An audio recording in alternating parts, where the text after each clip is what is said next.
Hi, I'm Jen. I thought I would make a video to let you know a little bit more about me. Bear with me, I do have an unmade bed behind me because this is my bedroom and my office, and I don't really make my bed. I call it executive dysfunction. I just don't see much value in making a bed when I'm going to sleep in it again.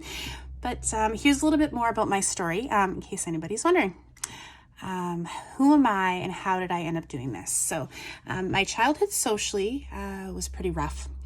I had a pretty stable family life and a loving family, but I felt like an alien, like many of us do, constantly pretending to understand what was happening. I lost myself in books. I had no filter, and I had a lot of the classic markers of an autistic kid. I loved to watch TV hanging upside down on the couch. I wasn't normally in like an upright body position. I took everything really literally. Constantly. I still do that. I have actually, sometimes people play jokes on me. Just little literal jokes, not new ones. I had little control of my body and space, so I tripped up and down stairs constantly. I catch myself in doorknobs. I fall down. These things still happen to me, but it was more so when I was a kid. But I also needed to move constantly. I needed to move to regulate myself. And I also had a weird obsession with public toilets. My mom tells stories about how I would insist on going in public toilets when I was a kid because I needed to see how each toilet was built and I had to use each toilet. So I still kind of do have a little bit of an obsession with public toilets. And my history of house cleaning, cleaning toilets is literally my favorite thing to do. I don't know why. I find toilets really interesting. It's really weird. I once asked my grandma's best friend why she was so fat. And I was really confused with people's responses to the fact that I asked that because fat had no inherent value to me. I didn't see what was wrong with asking somebody that, but I've always been kind of blunt. I've been accused of being kind of blunt, but I just say things very specifically and factually, and I don't see the point in not. So that was when I was a kid too. When I hit high school, everything got worse. Everybody else had this language that was like totally foreign to me. The more I tried, the weirder people thought I was. So eventually I learned that smiling and not talking was really the path that I should take. And if I would take the stairs that were on the far side of the school, less people saw me trip up and down the stairs. So I'd get less bad attention by sort of staying out of the way and being sort of the manic pixie dream girl, smiling, quiet, pretending to be kind of dumb. Dumb is an ableist word, but I basically pretended like I never knew what was going on in any way so that nobody could judge me. As a young adult, I actually started working in behavior intervention. I feel like Jeff Foxworthy should be like, this is aging me, should be standing behind me holding up a sign that says, there's your sign, because I can tell you I related hard to those little kids that I worked with. I love to jump with them on the trampoline. I still love to jump on the trampoline and I'm 40. My self-awareness was poor, though, and I would repeatedly argue with these kids' families and let them know that their kids were totally normal and their behavior consultants didn't know what they were talking about. Everybody shakes their bodies when they're overwhelmed. That's what I thought. And counting and stacking toys is a way more valid way of playing than pretend. Pretend makes no sense. Pretend is no fun. I had no clue who I was. I struggled to relate to others. I thought everyone around me understood me completely because I assumed that everybody had the same thoughts and feelings. And so I thought people were purposefully not meeting my needs. This is my early 20s. I thought people were purposefully not meeting my needs because everybody knows how thoughts work and they were all the same as mine. I saw patterns everywhere and had no clue how to apply them to my own life. So I had no ability to generalize skills, but I had lots of ability to help other people.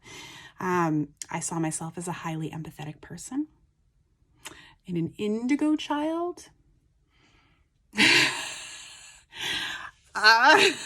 So I could study others' behavior and predict outcomes for them.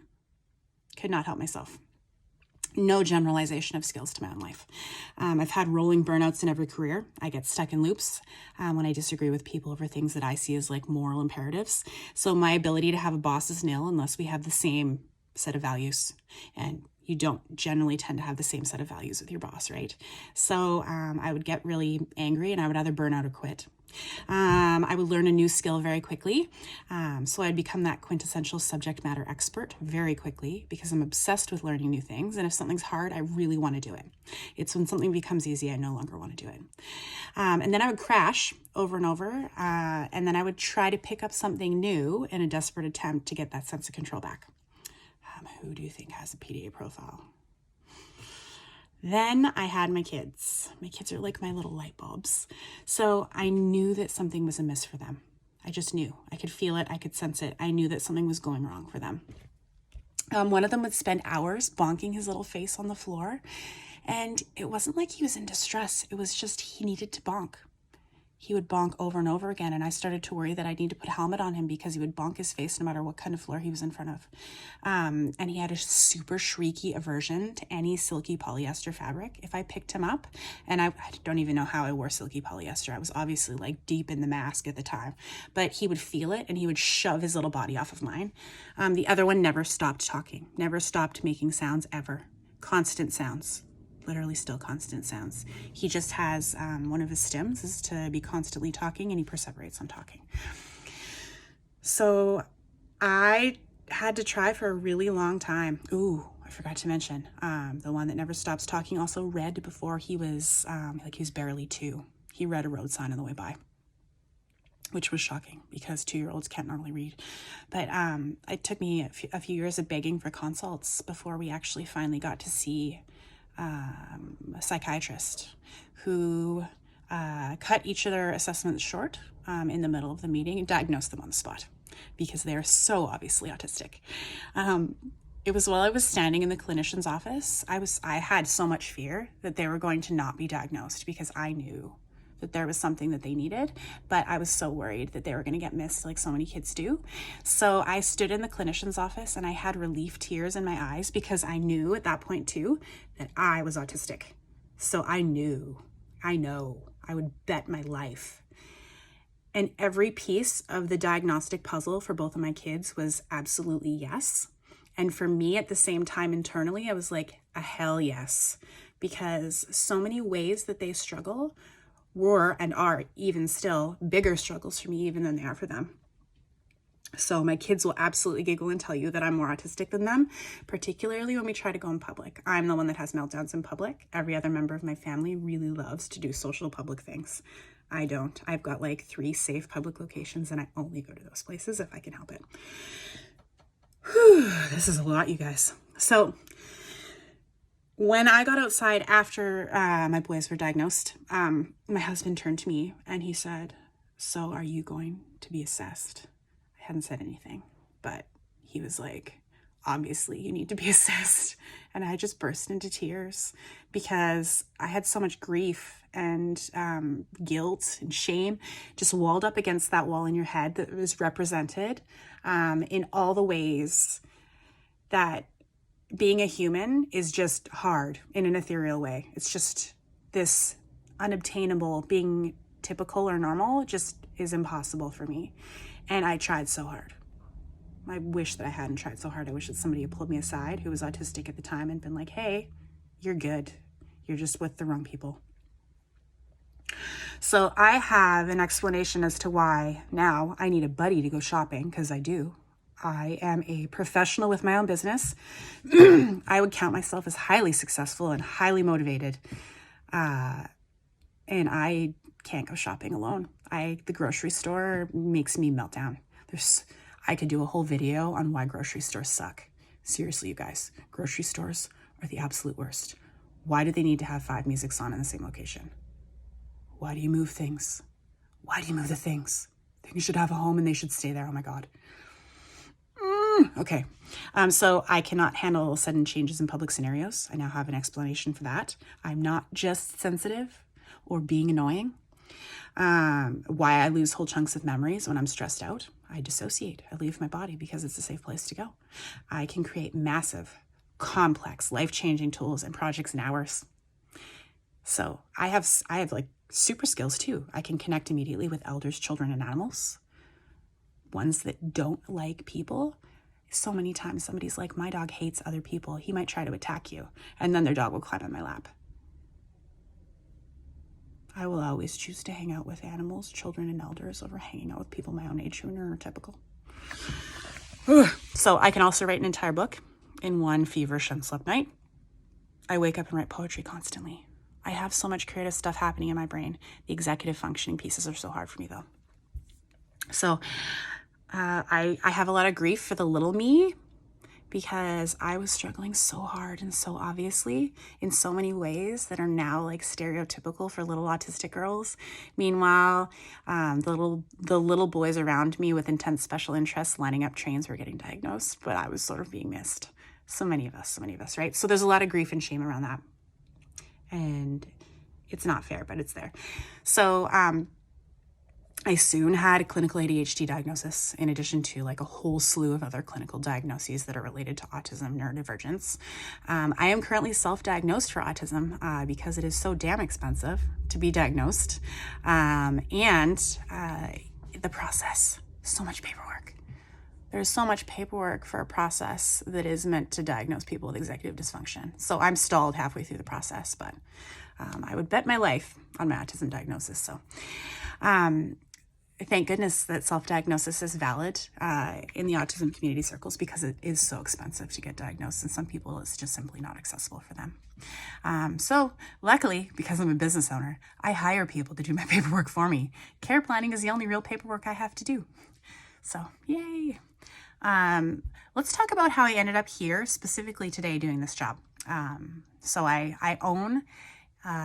founded, I own, and I run a company servicing Vancouver Island, doing respite and life skills support, home care, housekeeping, body doubling, that kind of stuff. So we support neurodivergent clients primarily.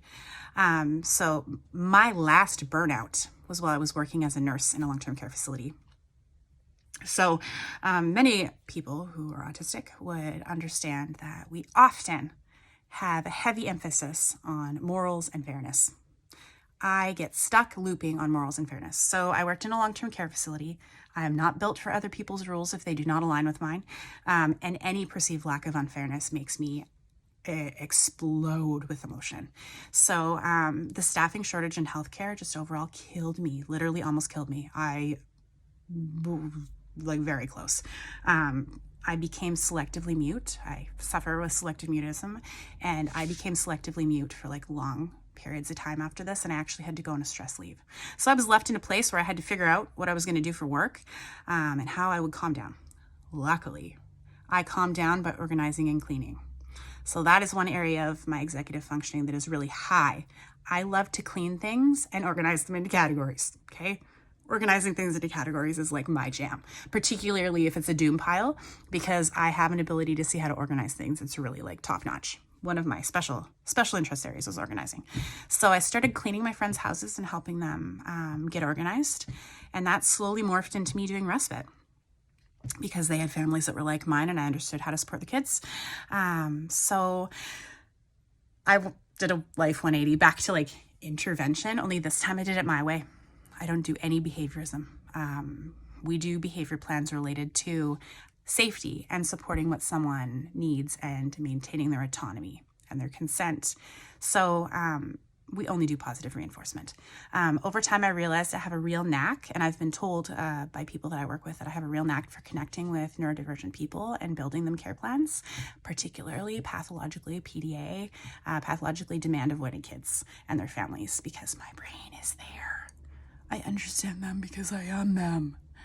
Oh my goodness. So I built a service that services neurodivergent people and their families in maintaining their own autonomy and self-governance, which like that makes my heart so happy. So the feedback is overwhelmingly positive. And I only work inside my own moral and ethical compass, which is so reinforcing for me. It warms my spectacularly rigid, very specifically morally coded heart. This channel I set up to be like an info dumping space for me. So love an info dump. So these are all ideas that I've come up with and like concepts that I know are important in supporting people. But a lot of these are concepts that I've come up with in supporting people in different ways. So you're going to find right now some terminology in the videos, but I plan on putting tools in here that you can use for your church because they are so helpful. I need to be very clear. I am not doing any clinical research. I am not a clinician. In a past life, I was a licensed practical nurse, so I wasn't exactly high up in the hierarchy of healthcare. So I do have some understanding of clinical work, and I'm great at building a care plan, but I'm not doing any clinical research. Let's be honest. These are real life things that work for me. So please feel free to comment on any of these videos if something seems off to you regarding research. It's also a training space for my staff to align everyone in the ethos of why my business does what we do and how we provide services in a really, to me, ethical and like consent-centric way for people who should have their autonomy maintained and championed. So none of the stuff here, I mean, to the best of my knowledge, I haven't stolen anyone's ideas. I think it's all just general public domain stuff. But if I've inadvertently stolen anything, please let me know.